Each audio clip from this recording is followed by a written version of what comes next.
Hello ನನ್ನ YouTube ಬಳಗ, welcome back to daily food recipe channel. ಇವತ್ತು ಮಾಡೋಣ ಹೋಟೆಲ್ ಶೈಲಿಯ ಮಟನ್ ಮಸಾಲ.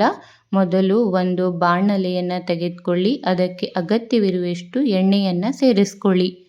ಎಣ್ಣೆ ಸ್ವಲ್ಪ ಬಿಸಿ ಆದಮೇಲೆ ಇದಕ್ಕೆ ಸಣ್ಣದಾಗಿ ಹೆಚ್ಚಿರುವಂಥ ಒಂದು ಈರುಳ್ಳಿನ ನಾನು ಇವಾಗ ಸೇರಿಸ್ತಾ ಇದ್ದೀನಿ.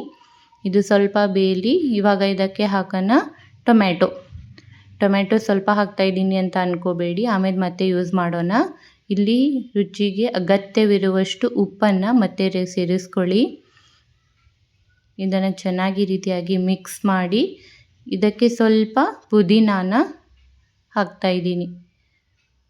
ಪುದೀನ ಹಾಕಿ ಮಿಕ್ಸ್ ಮಾಡಿ ಇವಾಗ ಶುಂಠಿ ಬೆಳ್ಳುಳ್ಳಿ ಪೇಸ್ಟನ್ನು ಇದಕ್ಕೆ ಸೇರಿಸೋಣ. ಮತ್ತು ಅದು ಹಸಿ ವಾಸನೆ ಹೋಗಲಿ ಅಂತ ಹೇಳಿ ಈ ರೀತಿ ಎಣ್ಣೆಯಲ್ಲಿ ಸ್ವಲ್ಪ ಇದನ್ನು ಚೆನ್ನಾಗಿ ಈ ರೀತಿ ಫ್ರೈ ಮಾಡ್ಕೊಳ್ಳಿ. ಇದಕ್ಕೆ ಹಾಕಿ ಇವಾಗ ಅರಿಶಿಣದ ಪೌಡರ್ ಹಾಕಿ ಮತ್ತೆ ಮಿಕ್ಸ್ ಮಾಡಿ ಇದಕ್ಕೆ ಸೇರಿಸೋಣ. ಇವಾಗ ಕೆಂಪು ಖಾರದ ಪುಡಿ, ನಾನು ರೆಡ್ ಚಿಲ್ಲಿ ಪೌಡರನ್ನು ಯೂಸ್ ಮಾಡ್ತಾ ಇದ್ದೀನಿ. ಒಂದು ವೇಳೆ ನೀವು ಗ್ರೀನ್ ಕಲರ್ ಮಾಡ್ಕೋಬೇಕು ಅಂತ ಅಂದರೆ ನೀವು ಹಸಿಮೆಣಸಿನ್ಕಾಯಿ ಪೇಸ್ಟನ್ನು ಇದಕ್ಕೆ ಸೇರಿಸ್ಕೊಳ್ಳಿ. ಈ ರೀತಿ ಮತ್ತೆ ಚೆನ್ನಾಗಿ ಇದನ್ನು ಇವಾಗ ಮಿಕ್ಸ್ ಮಾಡೋಣ. ಇದು ಚೆನ್ನಾಗಿ ಮಿಕ್ಸ್ ಆಗಿದೆ. ಇವಾಗ ನಾನು ಏನು ಮಾಡಿದ್ದೀನಿ ಅಂದರೆ ಒಂದು 2 ಈರುಳ್ಳಿ ಮತ್ತು ಒಂದು 3 ಟೊಮ್ಯಾಟೋನ ಚೆನ್ನಾಗಿ ಪೇಸ್ಟ್ ಮಾಡ್ಕೊಂಡಿದ್ದೀನಿ. ಪೇಸ್ಟ್ ಮಾಡಿ ಇವಾಗ ಇದಕ್ಕೆ ಹಾಕ್ತಾ ಇದ್ದೀನಿ. ನೀವು ಅನ್ಕೋಬೋದು ಹೋಟೆಲ್ಗಳಲ್ಲಿ ಅವರು ಕೊಬ್ಬರಿನೂ ಬಳಸೋದಿಲ್ಲ ಮಟನ್ ಮಸಾಲ ಚಿಕನ್ ಮಸಾಲಾಗೆ, ಹೆಂಗೆ ಗ್ರೇವಿ ಆಗುತ್ತೆ ಅಂತ. ಅಂದರೆ ಈ ರೀತಿ ಈರುಳ್ಳಿ ಮತ್ತು ಟೊಮ್ಯಾಟೋನ ನೀವು ಪೇಸ್ಟ್ ಮಾಡಿ ಹಾಕಿದರೆ ನೀವು ಕೊಬ್ಬರಿ ಏನು ಹಾಕೋ ಅವಶ್ಯಕತೆಯೂ ಇರೋದಿಲ್ಲ.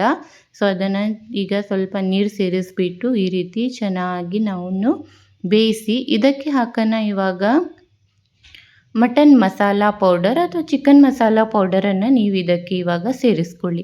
ಸೇರಿಸಿ ಇವಾಗ ಹಾಕ್ತಾಯಿದ್ದೀನಿ ಬೇಯಿಸಿರುವಂತಹ ಮಟನ್. ನಾನು ಕುರಿ ಮಾಂಸನ ಬೇಯಿಸಿ ಇಟ್ಕೊಂಡಿದ್ದೆ, ಸೊ ಅದನ್ನು ಇವಾಗ ಇದಕ್ಕೆ ಸೇರಿಸ್ತಾ ಇದ್ದೀನಿ. ಮತ್ತು ಇವಾಗ ಹಾಕ್ಕೊಳ್ಳಿ ಸ್ವಲ್ಪ ಕಸೂರಿ ಮೇಥಿ. ಈ ರೀತಿ ಕಸೂರಿ ಮೇಥಿ ಹಾಕಿಬಿಟ್ಟು ಇದನ್ನು ಇವಾಗ ಮತ್ತೆ ಮಿಕ್ಸ್ ಮಾಡ್ಕೊಳ್ಳೋಣ. ಈ ರೀತಿಯಾಗಿ ಚೆನ್ನಾಗಿ ಮಿಕ್ಸ್ ಮಾಡಿ ಬೇಯಲಿಕ್ಕೆ ಬಿಡಿ. ಇವಾಗ ಸ್ವಲ್ಪ ಕೊತ್ತಂಬರಿ ಸೊಪ್ಪು ಕೂಡ ಹಾಕ್ತಾ ಇದ್ದೀನಿ, ಮತ್ತೆ ಮಿಕ್ಸ್ ಮಾಡ್ತಾ ಇದ್ದೀನಿ. ಇದನ್ನು ಸಣ್ಣ ಉರಿಲಿ ನೀವು ಬೇಯಿಸ್ಕೋಬೇಕು, ಅಂದರೆ ಅದು ಚೆನ್ನಾಗಿ ಎಣ್ಣೆಯಾಗಿ ಬರುತ್ತೆ. ಕ್ಲೋಸ್ ಮಾಡಿ ಬಿಟ್ಬಿಡೋಣ, ಒಂದು 5 ನಿಮಿಷ ಇದು ಕುಕ್ ಆಗಲಿ. ಮಟನ್ ಆಲ್ರೆಡಿ ಕುಕ್ ಆಗಿರೋದ್ರಿಂದ ಅದು ಬೇಗ ಬೇಯುತ್ತೆ. ಇವಾಗ ಮಟನ್ ಮಸಾಲ ರೆಡಿಯಾಗಿದೆ. ನೀವು ಇದನ್ನು ರೈಸ್ ಜೊತೆ, ಚಪಾತಿ ಜೊತೆ, ರೊಟ್ಟಿ ಜೊತೆನೂ ತಿನ್ಬೋದು. ನಾನು ಮಾಡಿರುವಂತಹ ಮೆಥಡಲ್ಲಿ ಒಂದು ಸಲ ಮಾಡಿ ನನಗೆ ಕಮೆಂಟ್ ಮಾಡಿ ತಿಳಿಸಿ ಹೇಗಾಗಿತ್ತು ಅಂತ ಹೇಳಿಬಿಟ್ಟು. ನಾನು ಮಾಡಿದಾಗ ನನ್ನ ಹಸ್ಬೆಂಡ್ ಹೇಳ್ತಾ ಇದ್ರು ತುಂಬಾ ಟೇಸ್ಟಿ ಆಗಿದೆ ಅಂತ ಹೇಳಿಬಿಟ್ಟು.